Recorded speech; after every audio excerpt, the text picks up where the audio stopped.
오늘 우리가 있는 말씀 호세아서 마지막 14장 말씀입니다. 오늘 우리가 읽는 이 말씀의 내용에 보면 하나님께서 자기 백성들에 대하여 장차 어떻게 행하실 것인가 하는 것에 관한 말씀을 우리에게 선명하게 보여주십니다. 호세아서 전체의 결론과도 같은 말씀의 내용입니다. 하나님께서 여전히 그들의 범죄와 폐역 혹은 반역에도 불구하고 하나님이 자기 백성들 향해서 갖는 하나님의 기대 혹은 하나님께서 장차 행하실 그 일에 대한 약속, 그것은 그들이 여호와 하나님께로 돌아와서 하나님 안에서 그들의 삶을 복되게 살아가는 데 있다 하는 것을 우리에게 잘 가르쳐 줍니다. 1절부터 3절 내용은 이스라엘 백성을 향하신 하나님의 기대하심 이렇게 표현이 되어 있고요. 4절부터 8절까지 이 내용에서는 하나님은 자기 백성들을 용납하신다. 그 백성들을 회복시켜 주신다.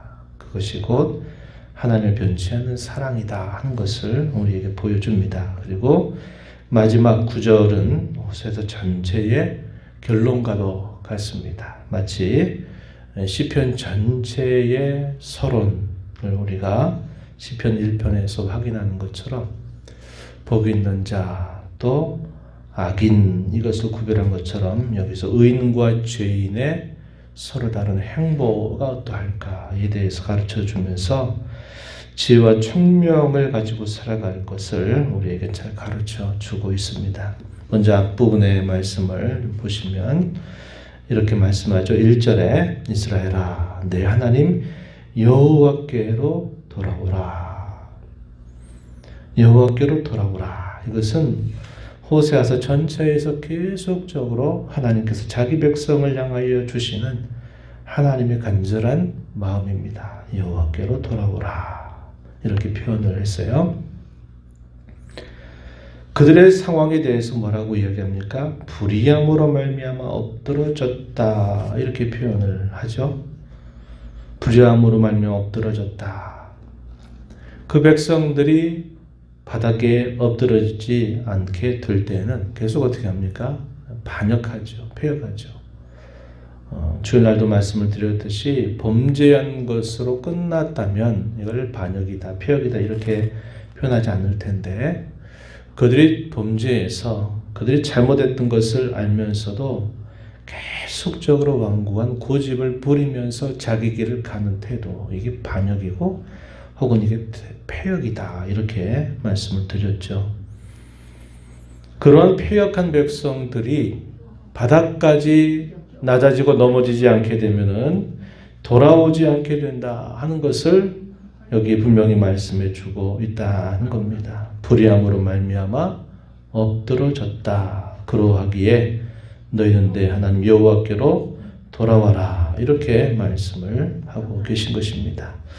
그 하나님은 어떤 분이시라고 소개했습니까? 13장에서 우리가 읽었던 말씀을 보니까 하나님은 처음 애굽 때부터 너희 유일한 구원자다. 나밖에 구원자가 없다라고 말씀하시는 유일한 구원자시다. 13장 4절에서 그렇게 표현했어요. 하나님만이 진정으로 자기 백성들을 도와주시는 분이다. 또한 그렇게 말씀해 주십니다. 13장 9절 이렇게 표현했어요.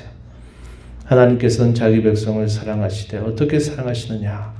사망의 권세로부터 속량하시는 그런 분이시다. 13장 14절에서 표현을 합니다. 이 표현들은 하나님께서 조건 없이 그 백성들을 사랑하시지만 하나님 자신으로서는 결코 값이 없는 사랑이 아니라 너무나도 값진 사랑이다.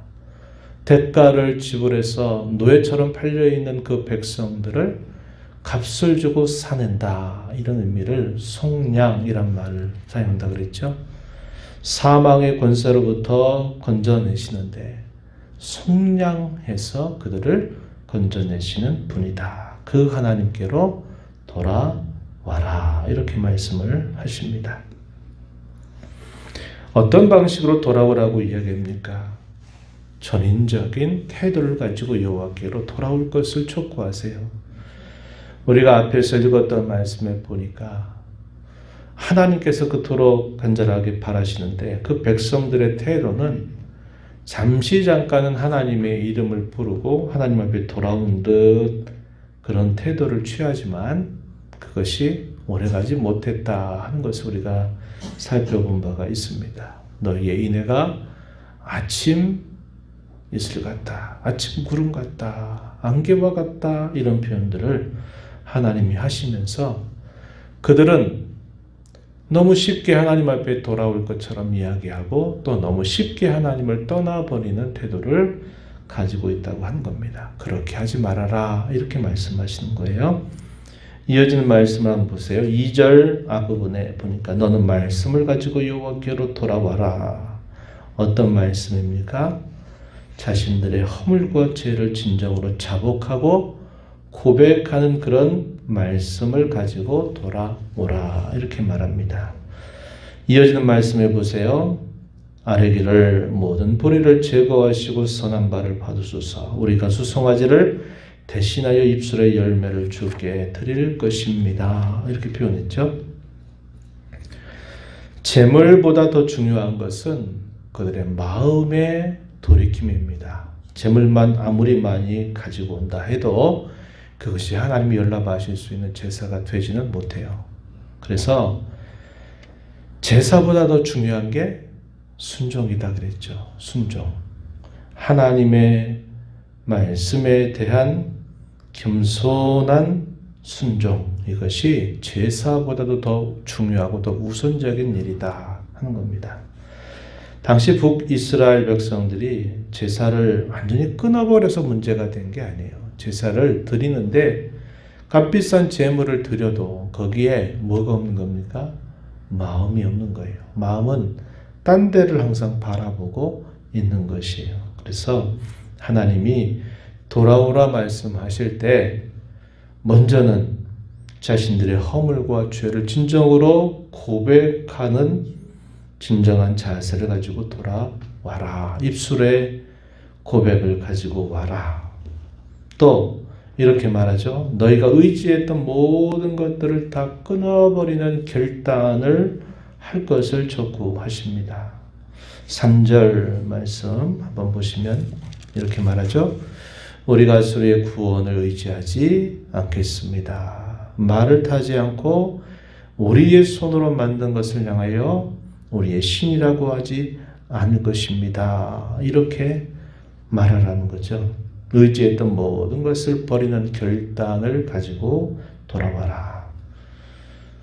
헛된 것들을 의지했다 그랬어요. 어제도 그런 말씀을 드렸습니다. 하나님 외에 도울 수 없는 우상들을 섬기고 의지하는 것 다 헛된 일이고 자신들이 가지고 있었던 부와 재물과 자기들의 삶이 번영을 누리고 있는 것으로 그것을 의지한다면 그것도 역시 헛된 일이 될 것이다. 숙적처럼 지냈던 이스라엘 백성들에게 있어서는 오랜 대적 세력인 그런 나라들에게 주공을 바치면서 도와달라고 말하는 것도 다 헛된 일이다. 이렇게 우리가 생각해 봤습니다. 여기서도 아수르의 구원을 의지하지 않겠습니다. 그리고 말을 타지 않는다. 이 말은 군사력을 뜻하는 표현입니다. 군사력도 의지하지 않겠습니다. 손으로 지었던 것, 우상을 숭배했던 것들을 다 이제는 끊어버리겠습니다. 이렇게 이러한 진정한 고백 자세를 가지고 돌아와라. 마지막 여기 3절 끝부분에 보면 뭐라고 말합니까? 고아가 주로 말미암아 긍휼을 얻을 것입니다. 이렇게 고백하죠. 모든 것을 다 잃어버린 고아라고 하는 걸 비유로 했어요. 고아. 모든 걸 다 잃어버린 겁니다. 소중한 모든 것들을 잃어버린 그 고아에게 긍휼을 베풀어 달라. 이런 마음으로 돌아오라는 거예요. 이게 무슨 말입니까? 오직 하나님밖에 없습니다. 오직 하나님만이 소망이십니다. 주님만이 도와주실 수 있습니다. 이런 가난하고 고아와 같은 마음을 가지고 여호와 앞에 돌아올 것을 말씀하고 있다는 겁니다. 오늘 우리가 하나님 앞에 날마다 우리 자신을 올바로 세우는 길도 이와 똑같은 것입니다. 우리의 진정 어린 마음의 고백, 또 우리가 의지했던 것들을 끊으려 구하는 결단, 그리고 오직 하나님만을 의지하면서 가난하고 고아와 같은 그런 겸비한 마음으로 하나님의 은혜를 진실하게 구할 때, 이것이 하나님 앞에 우리를 세우는 길이고, 우리가 죄를 범하게 될 때마다 하나님 앞에 나아가는 가장 올바른 길이 바로 이것임을 우리는 배우게 되는 것입니다. 하나님께서는 그들을 용납하시고 회복하시는 그런 사랑을 약속하십니다. 근데 그 약속은 조건은 아니에요. 너희가 이렇게 하면 내가 이렇게 해주겠다는 조건은 아니에요. 그러나 하나님의 약속은 반드시 우리에게 무엇을 요구하는가? 기도할 것을 요구하고요. 순종할 것을 요구한다는 것을 잊지 말아야 합니다. 하나님 약속하셨으니까 하나님이 조건을 내세운 것이 아니니까 그저 그렇게 내가 어떻게 살든지 그렇게 해주시겠지라고 생각하는 것은 하나님의 약속에 대한 올바른 태도가 아니에요. 하나님의 약속은 기도하고 더 의지하도록 우리를 더욱더 분발시키는 그런 것이고, 우리와 하여금 순종을 요구한다고 한다는 것입니다. 이것을 우리가 늘 기억해야 돼요. 주께서 다시 오시겠다 하시는 그 약속은 우리에게 주어진 마지막 약속입니다. 그런데 나는 아무렇게나 살아도 다 되는 게 아니에요. 뭐라고 얘기합니까? 그날이 속히 오기를 기다리라고 얘기하죠. 마라나타의 신앙을 가져라, 이렇게 요구하고, 하나님께서 그 하시는 그 약속의 말씀을 붙들고 하루하루를 순종하며 살며 그리스도의 재림을 준비하라고 우리에게 요구하셔요. 이와 같이 성경의 모든 약속은 우리에게 더욱더 그것이 이루어지기를 간절하게 바라게 하는 자세를 요구하고 그에 따른 순종을 우리에게 요구하고 있다는 것을 잊지 말아야 합니다. 4절로 8절에 주어지는 내용도 그런 내용이에요. 하나님의 사랑 어떤 사랑이라고 말합니까? 4절 앞부분에 보니까 반역을 고치고 기쁘게 사랑하신다, 이렇게 표현했어요.